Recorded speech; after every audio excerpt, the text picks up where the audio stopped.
Jangan lupa subscribe, like Saka Channel agar tidak ketinggalan cerita menarik setiap harinya.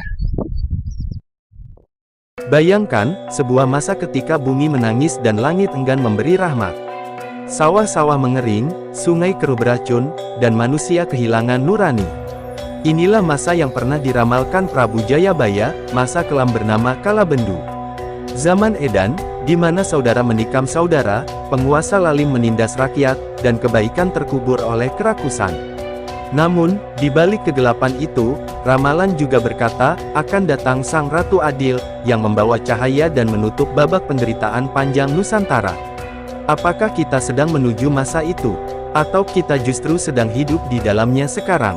Dahulu, tanah Jawa adalah hamparan surga yang terbentang di bumi. Sawah menguning laksana emas, sungai mengalir jernih bagai kaca, dan hutan rimbun dipenuhi suara burung yang bersenandung setiap pagi. Rakyat hidup tenteram, gotong royong menjadi nafas kehidupan, dan para pemimpin dihormati karena bijaksana menjaga keseimbangan alam serta manusia. Namun, seiring berjalannya waktu, keseimbangan itu mulai goyah. Ketamakan manusia perlahan merobek harmoni yang telah diwariskan leluhur. Pertanda zaman gelap mulai tampak. Langit sering mendung tanpa hujan, sementara ketika hujan turun, ia membawa banjir yang merendam sawah-sawah. Sungai yang dulu jernih berubah keruh dan beracun. Panen gagal, kelaparan merajalela, dan penyakit misterius menjangkiti desa-desa. Para sesepuh berbisik lirih, mengingatkan ramalan Jayabaya tentang datangnya Kalabendu, zaman di mana penderitaan akan menutupi cahaya kebenaran. Namun suara mereka ditertawakan, dianggap sekadar dongeng orang tua. Para pemimpin yang seharusnya menjadi pelindung rakyat justru larut dalam pesta dan harta. Istana dipenuhi gemerlap permata, sementara desa-desa sepi oleh tangisan lapar. Hukum hanya berpihak kepada mereka yang kaya, sedangkan rakyat kecil ditindas dan dipaksa tunduk. Mereka yang berani melawan, hilang tanpa jejak, lenyap di telan malam. Rakyat mulai kehilangan kepercayaan, bukan hanya pada pemimpin, tetapi juga pada sesamanya.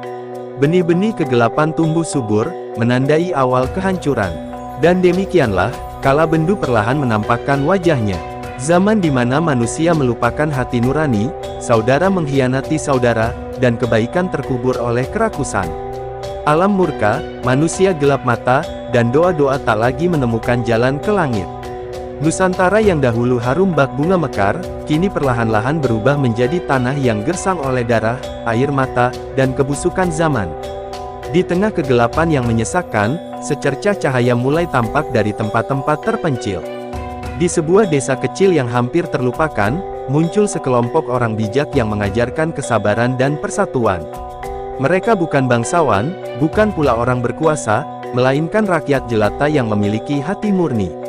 Mereka menyebarkan pesan bahwa penderitaan bukanlah kutukan abadi, melainkan ujian sebelum datangnya perubahan besar. Bisikan ramalan Jayabaya kembali menggema, Kalabendu bukanlah akhir, tetapi jalan menuju lahirnya keadilan. Perlawanan kecil mulai tumbuh. Rakyat yang lama terpuruk bangkit perlahan, saling menolong di balik gelapnya penindasan. Di desa-desa, lumbung pangan dibagi diam-diam, orang-orang saling melindungi dari pajak kejam para penguasa. Meski penuh risiko, nyala keberanian itu membuat api semangat menyala kembali di dada mereka. Harapan mulai tumbuh, meski masih rapuh dan bergetar diterpa angin ketakutan. Alam pun seakan memberi tanda restu. Setelah musim panjang penuh kekeringan, hujan pertama turun membasahi tanah tandus. Pohon-pohon yang lama kering mulai menghijau, padi kecil tumbuh di sawah yang dulu mati. Sungai yang sempat keruh mulai jernih kembali, memberi air bagi desa-desa yang haus. Burung-burung yang lama menghilang kembali berkicau di pagi hari, membawa kabar bahwa bumi pun bersiap menyongsong kelahiran zaman baru. Namun harapan itu belum sepenuhnya kuat. Para penguasa yang masih mabuk kuasa berusaha memadamkan cahaya kebangkitan dengan lebih banyak kekerasan. Tetapi semakin ditekan, semakin besar pula keberanian rakyat kecil. Dalam hati mereka, terpatri keyakinan bahwa Kalabendu hanyalah bayangan gelap yang akan segera sirna.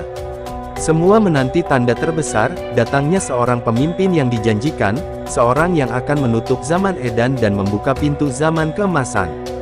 Bencana datang bertubi-tubi, seakan langit dan bumi sepakat menutup rahmatnya bagi manusia. Kekeringan panjang membuat tanah retak seperti kulit tua yang pecah, sementara hujan deras yang turun hanya menimbulkan banjir bandang. Sawah tenggelam, ladang tandus, dan perut-perut rakyat mengerang kelaparan. Wabah penyakit menjalar dari desa ke desa, merenggut nyawa tanpa ampun. Mayat tergeletak di jalanan, tak ada lagi yang sempat menguburkan, sebab setiap orang sibuk menyelamatkan dirinya sendiri. Di tengah derita itu, manusia pun berubah buas. Persaudaraan yang dulu kokoh kini luluh lantak. Tetangga mencuri milik tetangga, saudara menikam saudaranya sendiri demi sepotong roti basi. Pasar-pasar yang dahulu ramai kini dipenuhi teriakan panik, rebutan makanan, bahkan darah yang mengalir karena pertumpahan. Hukum tak lagi berarti, penguasa sibuk memperkaya diri, sementara rakyat terjerumus dalam jurang keputusasaan. Inilah zaman edan yang pernah diramalkan Jayabaya. Penguasa negeri semakin buta hati. Pajak ditarik semakin tinggi meski rakyat kelaparan. Harta negara dirampok, dipakai untuk membangun istana megah, pesta pora, dan perhiasan bagi selir-selir raja. Rakyat yang berani melawan dicap pemberontak, diseret, disiksa, bahkan dibunuh di depan umum untuk memberi contoh. Siapa tak ikut edan, tak akan mendapat makan, begitu pepatah yang terngiang di telinga rakyat, dan dengan terpaksa, banyak orang akhirnya memilih ikut edan, meski hati mereka menjerit. Di jalan-jalan kota, anak-anak berkeliaran bagai hantu kelaparan, mata mereka kosong menatap dunia tanpa harapan. Desa-desa sepi, ditinggalkan penduduknya yang merantau mencari sesuap nasi. Keheningan malam sering pecah oleh tangisan dan teriakan putus asa. Inilah puncak Kalabendu, masa ketika bumi menangis, langit berduka, dan manusia hampir kehilangan kemanusiaannya. Nusantara bagai perahu bocor yang terombang-ambing di samudera gelap tanpa arah, menunggu karam pada waktunya. Ketika penderitaan mencapai puncaknya, saat manusia hampir menyerah pada gelapnya zaman, kabar tersebar dari desa ke desa tentang hadirnya seorang pemimpin misterius. Ia bukan keturunan raja, bukan pula bangsawan yang bergelimang harta, melainkan seorang lelaki sederhana dari rakyat jelata. Wajahnya bersahaja, tutur katanya menenangkan, dan langkahnya selalu membawa kedamaian. Banyak yang percaya, dialah Sang Ratu Adil, sosok yang telah lama dijanjikan dalam ramalan Jayabaya. Ia berjalan dari desa ke desa, menyatukan hati rakyat yang tercerai-berai. Di setiap tempat yang ia singgahi, rakyat menemukan kembali arti persaudaraan. Ia tidak menawarkan emas atau kekuasaan, melainkan keadilan dan pengharapan. Kata-katanya menjadi senjata, keberaniannya menjadi tameng, dan ketulusannya menjadi obor di tengah gulita. Orang-orang yang semula putus asa kini berdiri tegak kembali, mengikuti langkahnya bagai air yang mengalir menuju samudra. Penguasa yang zalim pun mulai gentar. Mereka mengirim pasukan untuk menghentikan Sang Ratu Adil, namun kemanapun pasukan itu datang, rakyat melindungi pemimpin baru mereka. Tak ada pedang atau tombak yang lebih kuat daripada cinta rakyat yang sudah bersatu. Dari kekuatan persatuan itulah lahir perlawanan besar yang mengguncang singgasana. Istana megah yang dulu kokoh, runtuh oleh gelombang kebangkitan rakyat yang dipimpin oleh Sang Ratu Adil. Akhirnya, zaman Kalabendu pun runtuh bersama runtuhnya para penguasa lalim. Nusantara kembali tersenyum, sawah hijau terbentang, sungai jernih mengalir, dan kehidupan bersemi seperti bunga yang baru mekar. Sang Ratu Adil menegakkan hukum dengan bijak, memimpin bukan untuk dirinya, melainkan untuk rakyat. Inilah awal dari zaman keemasan, ketika ramalan Jayabaya terbukti, setelah gelap panjang Kalabendu, akan lahir terang keadilan yang abadi. Dan demikianlah, kisah tentang zaman Kalabendu berakhir. Dari masa penuh kegelapan, penderitaan, dan kehancuran, akhirnya lahir Sang Ratu Adil yang menutup bab kelam dan membuka pintu zaman keemasan.